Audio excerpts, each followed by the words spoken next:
गुरु प्यारी साध संगत जी, नमस्कार जी। आप सब कैसे हो? आशा करती हूँ बाबा जी के श्री चरणों में अरदास करती हूँ कि मालिक की कृपा से, निरंकार दातार की मेहरबानी से आप सब बहुत खुश होंगे, मौज बहार में होंगे और अवश्य ही भजन सिमरन में होंगे। साध संगत जी, मैं हाजिर हूँ आज आप सभी से एक बहुत ही खूबसूरत साखी साझा करने के लिए। उम्मीद करती हूँ ये साखी आप सभी को बहुत पसंद आएगी। तो साथ संगत जी, चलिए ये समय ना गवाते हुए साखी को आप सभी से साझा करते हैं जी। साथ संगत जी, कुछ भी समझ में नहीं आ रहा। अनिल बौखलाया। सगी माँ का देहांत हुआ और बेटों को ही खबर नहीं। पूरा हफ्ता बीत गया। तुमने टकलपुर फोन लगाया। सुमित का चेहरा स्याह हो गया। सपक कर उसने नजरें झुका ली। नंदू जी अब भी उसे हैरत से घूर रहे थे। तो तुम्हें अभी तक समाचार नहीं मिला? नहीं।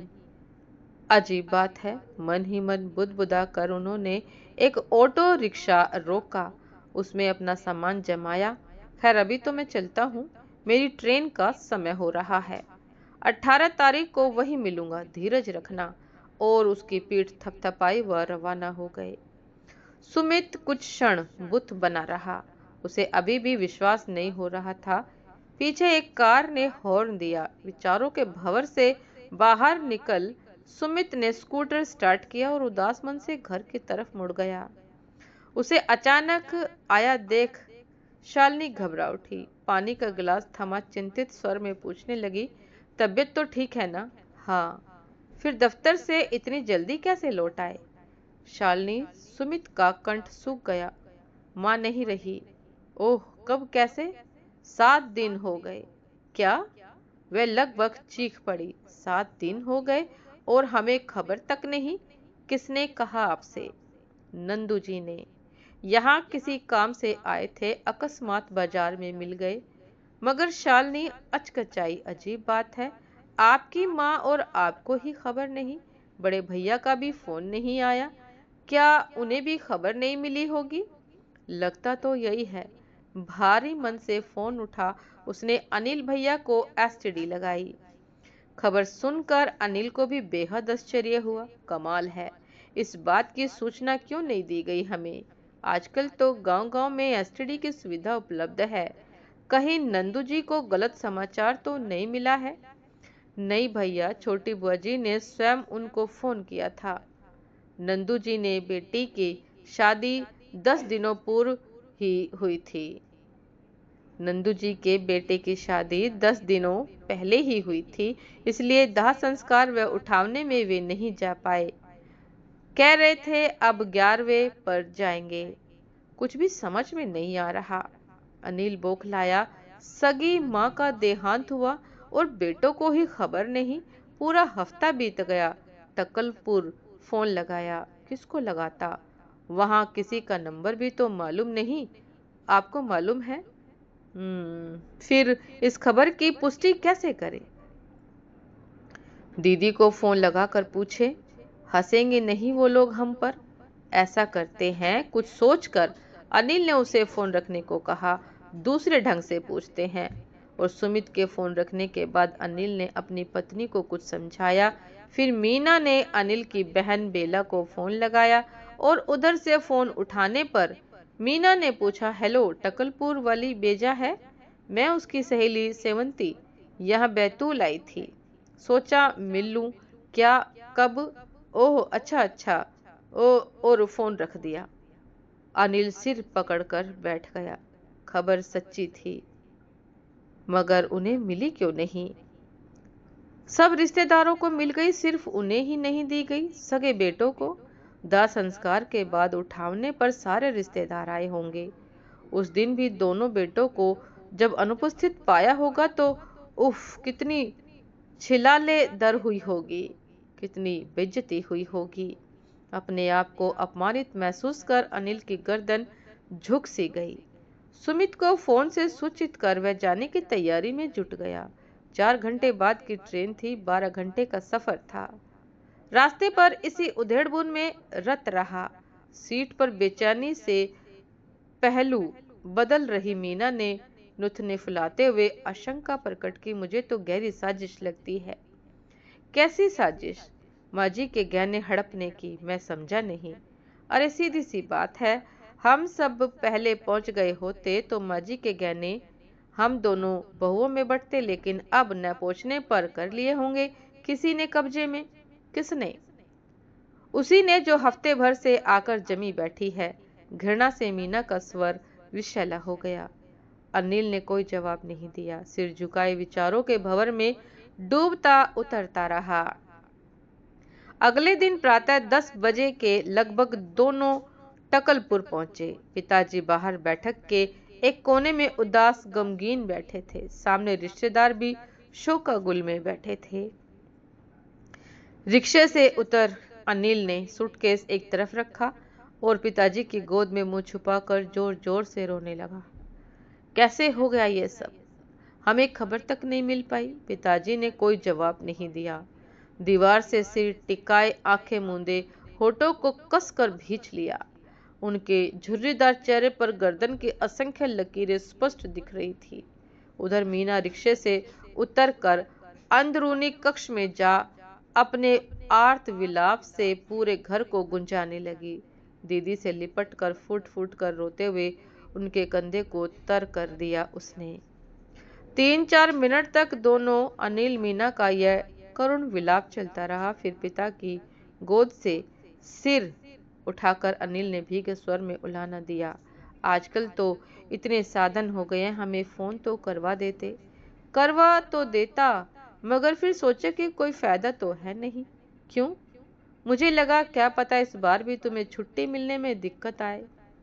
अनिल को यूं लगा मानो भरी महफिल में नंगा कर जूते जड़ दिए गए हों उस पर।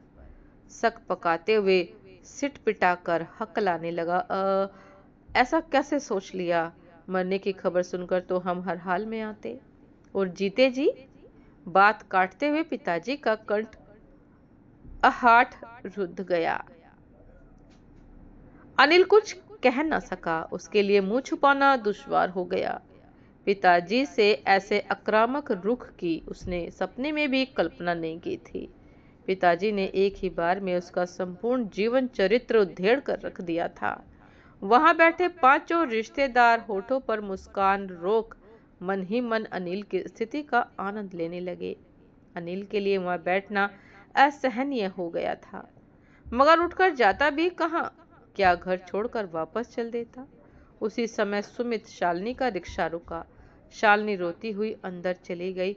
सुमित पिता के गले से लिपट स्वर्गीय माँ को याद करके रोने लगा। उसका चेहरा आंसुओं से तर था और कंठ गम से अवरुद्ध। बस स्वर में हाय माँ, ओ माँ का विलाप करता रहा। कुछ मिनट रोने के बाद उसने हिचकियां लेते हुए पिता को उलाहना दिया। खबर तो करनी थी हमें। कैसे करता? बात काट पिताजी ने अपनी लाचारी बताते हुए कहा। मैं अकेला बूढ़ा दाह संस्कार का इंतजाम करता या तुम्हें फोन करने जाता? सब कहने की बातें हैं बेटा। ठंडी सांस लेते हुए पिताजी ने सवालिया निगाहों से पूछा। कि सब कहने की बातें हैं। आज के जमाने में लोगों को अपनों के लिए ही समय नहीं मिलता, तो परायों के लिए कौन खटकता है? परायों के लिए कौन खटता है? सुमित सक पका गया। वह समझ नहीं पाया कि पिताजी वास्तव में जमाने की शिकायत कर रहे हैं या बेटों पर कटाक्ष। अचकचाकर उसका मुख देखता रह गया वह।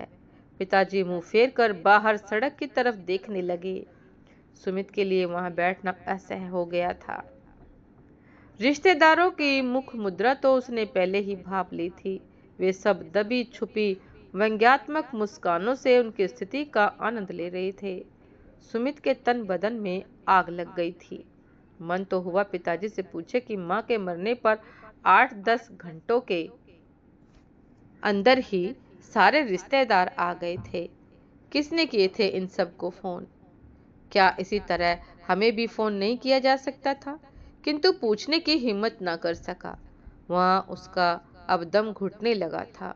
बेला दीदी से मिलने का बहाना कर वहां उठा और पीछे पीछे अनिल भी चल दिया। अंदर बेला तीनों बहुओं और बुआओं के संग किसी कार्य में व्यस्त थी।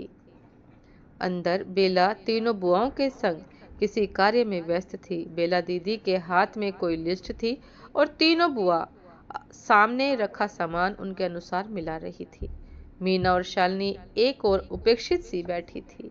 कमरे में प्रवेश करते वक्त सुमित ने सोचा, बेला दीदी दोनों भाइयों को देखते ही दौड़ती हुई उनके गले लिपट कर फुट फुट कर रो पड़ेगी। फिर दोनों भाई उसे सांत्वना देंगे, किंतु ऐसा कुछ भी नहीं हुआ। बेला ने एक क्षण के लिए उचटती नजर उन पर डाली और पूर्ववत अपने कार्य में व्यस्त हो गई। तीनों बुआओं ने भी बेला का अनुसरण किया। अनिल सुमित कट कर रह गए। चुपचाप मीना शालिनी के पास आकर बैठ गए। चारों को एक एक पल काटना दूभर हो रहा था। कुछ समय तक माँ के बारे में इक्का दुक्का प्रश्न पूछते रहे। फिर स्नान आदि करने का बहाना कर चारों वहां से भी उठ खड़े हुए। उनके जाने के बाद एक लंबी सांस ले बेला ने लिस्ट नीचे रख दी। उसका मन माँ की याद में बुरी तरह तड़प रहा था। जिस रात माँ शांत हुई, उससे एक दिन पूर्व ही बेला व छोटी बुआ वहां पहुंची थी। रात 1:30 बजे के लगभग माँ को घबराहट होने लगी। पिताजी डॉक्टर को बुलाने जाने लगे तो माँ ने कसकर हाथ पकड़कर रोक लिया। पिताजी ने हाथ छुड़ाकर जाना चाहा, लेकिन माँ ने पुनः रोक लिया। वह अस्फुट टूटे स्वरों में कुछ बड़बड़ा रही थी। संभवतः उन्हें आभास हो गया था कि बिछुड़ने की बेला आ गई है। वह नहीं चाहती थी कि अंत समय में जब प्राण निकले तो पति भी सामने ना रहे। पिताजी इधर डॉक्टर को बुलाने जाते, उधर उनके प्राण। अवश्य पिताजी को ही रुकना पड़ा। माँ की ऊर्ध्व सांस चलने लगी थी और पिताजी बेबसी से अपनी जीवन सहचरी को मौत के मुंह में जाते देख रहे थे। भरा पूरा परिवार है, 2-2 कमाऊ बेटे बहू हैं, पोते पोतियां हैं, मगर साथ रहने वाला कोई नहीं। काश इनमें से कोई भी एक यहाँ होता। भावती रेख में उनके नेत्र छल छला आए। कुछ क्षणों बाद उन्होंने अपने मन को स्थिर किया और ठाकुर जी, भगवान जी की मूर्ति के पास रखी गंगा जल की शीशी व तुलसी उठाई। फिर तुलसी के पत्ते माँ के मुख में रख चम्मच से गंगा जल पिलाने लगी। गीता का 5वां अध्याय उन्हें बचपन से कंठस्थ था। उसका पाठ करने लगी। माँ तुलसी व गंगा जल का पान करती गीता का स्मरण करती रही। बेटों से एक बार मिल लेने की कसक उनके मन को अंतिम क्षणों तक चुभ रही थी। पिताजी ने पिछले माह दोनों को फोन किया था, किंतु बेटों को अब आने की फुर्सत नहीं मिली। यह आस मन में संजोए लगभग 8-10 मिनट वे पिताजी की बाहों में तड़पती रही। अंतिम सांस निकलने के पूर्व उन्होंने हाथ बढ़ा पिताजी के चरणों का स्पर्श किया। सामने ठाकुर जी को निहार कर अपने नाद से मुखार बिंद पर नजरें स्थिर की और हाथ जोड़कर प्रणाम करके प्राण त्याग दिए। स्तब्ध पिताजी अपनी जीवन संगनी की निष्प्राण काया कलेजे लिपटाए फूट फूट कर रो पड़े। जीवन भर जिसने हंसते हंसते बिना शिकायत पूर्ण समर्पण भाव से साथ निभाया, आज वह जीवन भर उन्हें अकेला छोड़ अनंत में विलीन हो गई थी। पिताजी का कलेजा मुंह को आने लगा। वे अपने आप को बेहद अकेला महसूस कर रहे थे। इतना बड़ा घर है, 2-2 बेटे बहू पोते पोतियां, मगर उन्हें सहारा देने वाला कोई नहीं।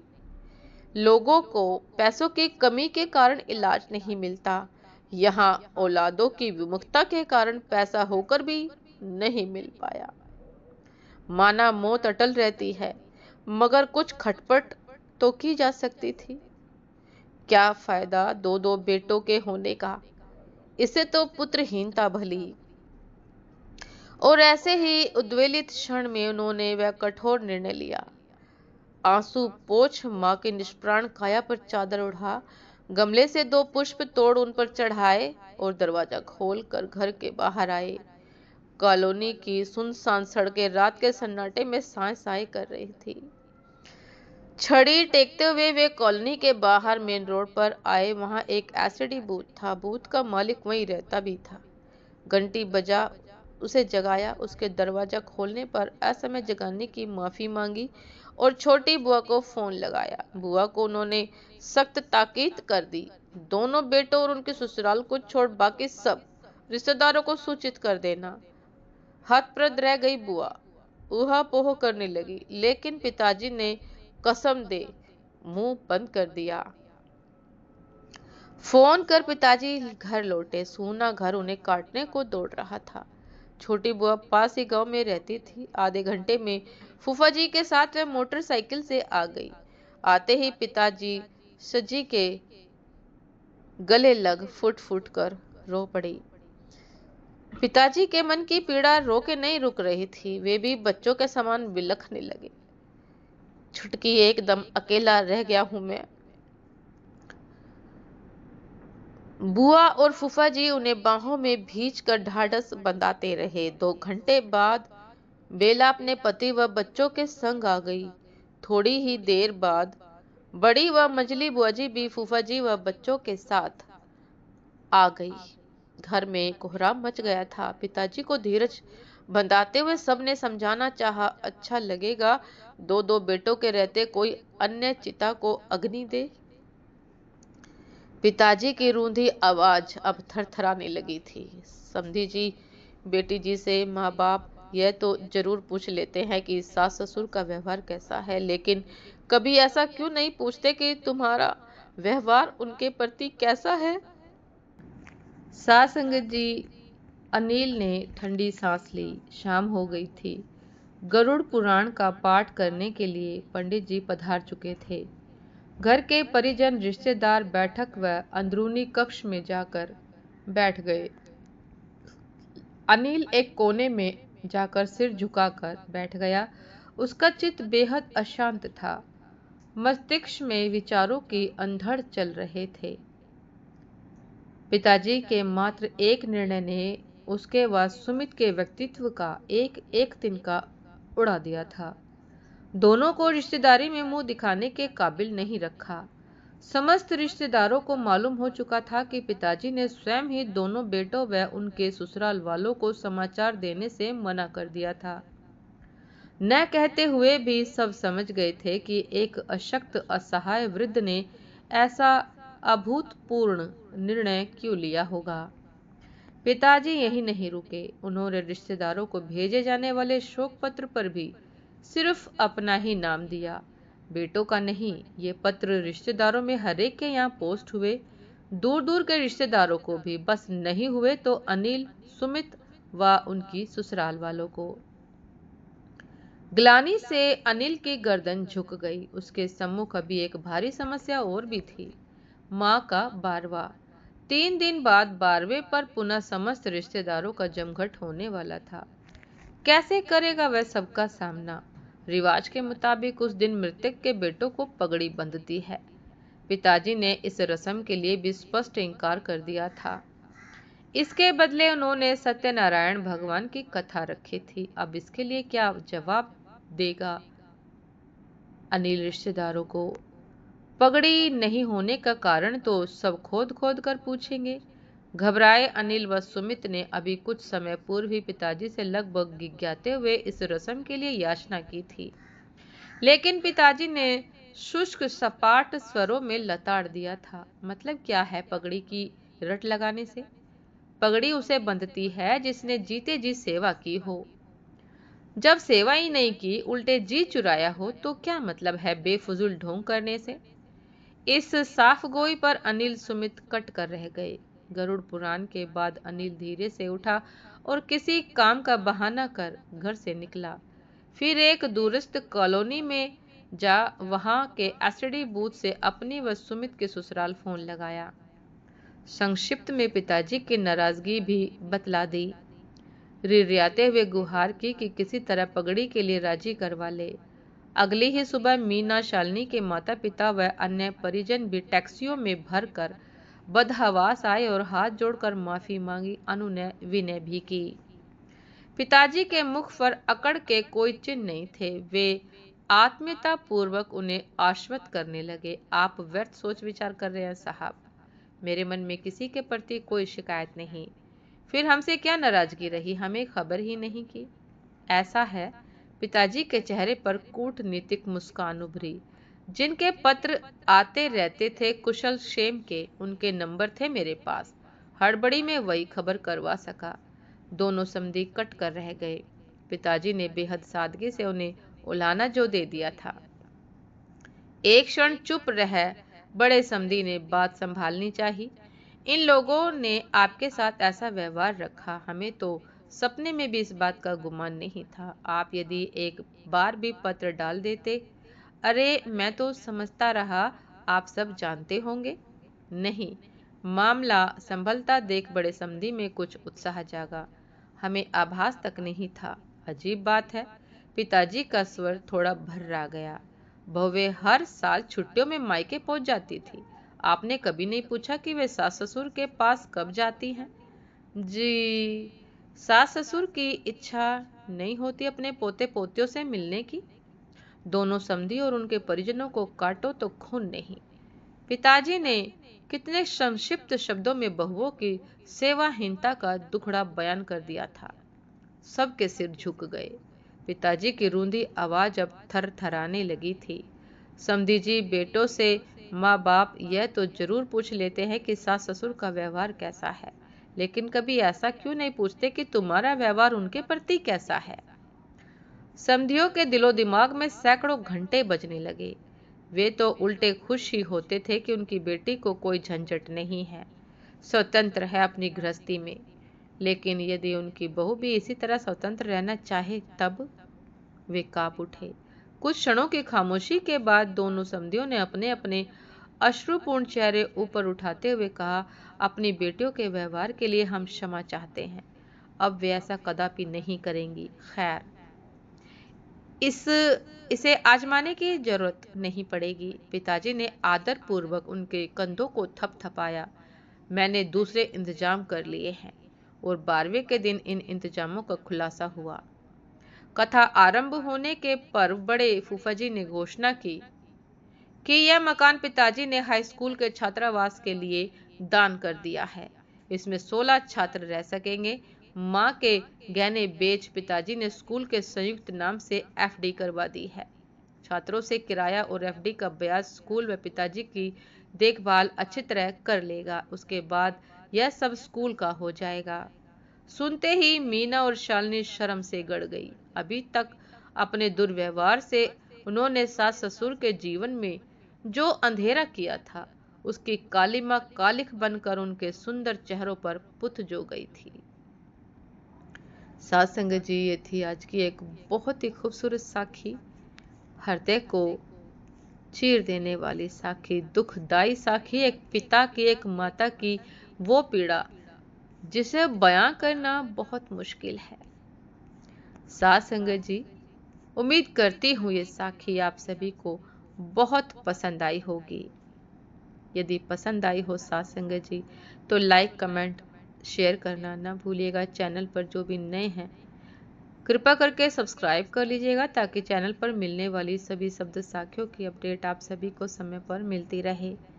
साथ संगत जी, आप हमें इंस्टाग्राम पर भी फॉलो कर सकते हैं। इंस्टाग्राम का लिंक डिस्क्रिप्शन बॉक्स में दिया गया है। तो साथ संगत जी, दासी को भी आज्ञा दीजिए। आपसे फिर मुलाकात होती है एक नए शब्द साखी के साथ, एक नए खूबसूरत विचार के साथ। तब तक के लिए नमस्कार जी।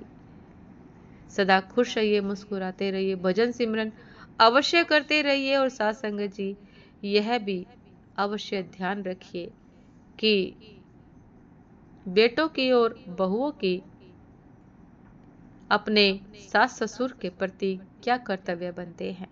किसी ने सास संगत जी सच ही तो कहा है कि पूत सपूत तो का धन संचय, पूत कपूत तो का धन संचय। यदि पूत अच्छा हो तो धन संचय की आवश्यकता नहीं, और यदि कपूत निकले तो भी धन संचय की कोई आवश्यकता नहीं। बहुत ही बेहतरीन फैसला किया इस बुजुर्ग ने कि अपनी सब धन संपत्ति दान कर दी, क्योंकि ऐसे बहू बेटों को धन संपत्ति का मालिक बनाने का कोई फायदा नहीं, जो जीते जी अपने माता पिता का हाल तक न पूछ सके। नमस्कार जी। सदा खुश रहिए, मुस्कुराते रहिए, भजन सिमरन अवश्य करते रहिए। नमस्कार जी।